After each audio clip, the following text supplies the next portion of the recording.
Finally tonight, how many Russians does it take to screw in a light bulb? Or have you heard the one about the collective farmer's daughter? They're Russian jokes, and President Reagan loves them. But the Russians are coming to sign a treaty, and no one knows if they will be in good humor. NBC's White House correspondent Andrea Mitchell reports on concern the Soviets may be offended. When Ronald Reagan sits down with Mikhail Gorbachev 2 weeks from now, some of his more diplomatic aides hope that he won't indulge in his latest hobby, telling jokes he's collected about the Soviet Union. This one begins with a question: what is a Soviet historian? And the answer: someone who can accurately predict the past. What are the 4 things wrong with Soviet agriculture? Spring, summer, winter, and fall. The White House claims that the Soviet people tell these stories about themselves, but the president and his speechwriters don't make them up. Some of the stories have come from Russian emigre comedian Yakov Smirnov, who has entertained the president and shared jokes with his speechwriters.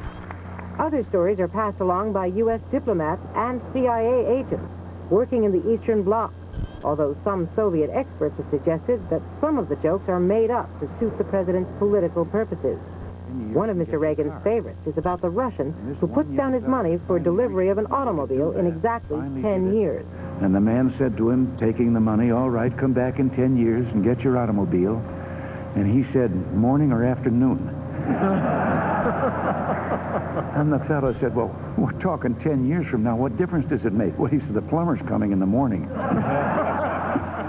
And then there's the one about the Soviet athlete who returns home from a trip to the West and sets a world record in the hammer throw. A journalist from a Soviet newspaper rushed up to him and asked, "Comrade, how did you manage to throw your hammer that far?"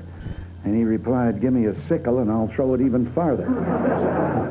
Democratic Congressman Morris Udall, one of Washington's best-known political humorists, says that Mr. Reagan has a unique ability to make a point by telling a joke. He's deadly. He's a real pro at this. I wish he were as good on economics as he is in the use of political humor. The president likes to tell of the taxi cab driver who points out what he calls the tallest building in Moscow to an American tourist. And this American said, "That 2-story building is the tallest building in Moscow?" He says, "Yes. From there you can see all the way to Siberia. It's the KGB headquarters."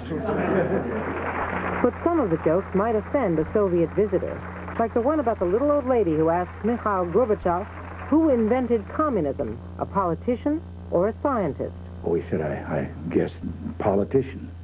She said, "That explains it. A scientist would have tried it on mice first." The president has said that he did tell Soviet jokes to Gorbachev at the last summit in Reykjavik. One Soviet expert hopes he doesn't do it this time. These jokes serve no useful purpose whatsoever. I don't think they communicate anything of importance to the American audience, and they only annoy the Soviets.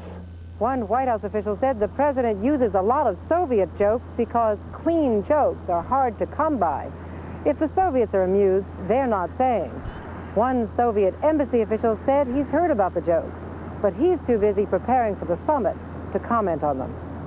Andrea Mitchell, NBC News.